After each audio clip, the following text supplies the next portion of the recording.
আসসালামু আলাইকুম। Welcome to GDS team. GDS team থেকে আমি শায়াম বলছিলাম।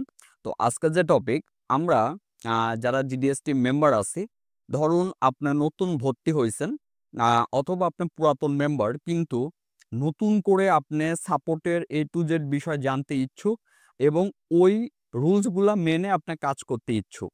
তাহলে আপনি মনোযোগ সহকারে জাস্ট এটা দেখলে আপনার আইডিয়া হয়ে যাবে। আচ্ছা, ১ম এ আসি আপনি কাজ করবেন, এই কাজের জন্য আপনার আ ক্লাসের প্রয়োজন।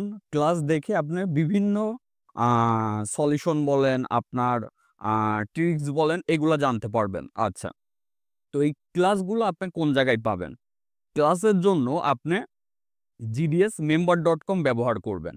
gdsmember.com এ আসবেন, আসার পরে আপনি খুব সহজেই রেজিস্ট্রেশন যদি না থাকে, সেক্ষেত্রে আপনার রেজিস্ট্রেশন করতে পারবেন।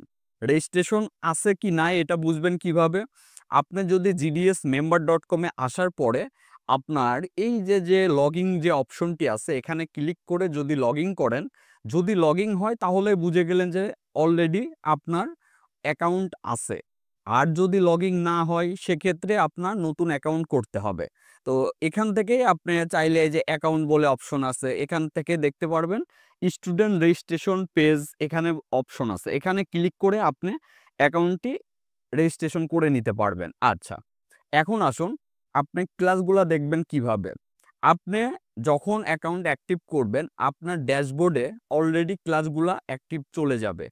আর আরো যদি আ ক্লিয়ারলি বলি, সেক্ষেত্রে আপনি যেটা করবেন অল কোর্সে ক্লিক করবেন। অল কোর্সে ক্লিক করার পরে আপনি যেটা করবেন নিচের দিকে চলে আসবেন। আসলে দেখতে পারবেন আ যেমন iPhone আছে, Samsung আছে, তারপরে আপনার আ Redmi আছে, মানে MI আছে, OnePlus আছে, এইভাবে ভাগ করা আছে।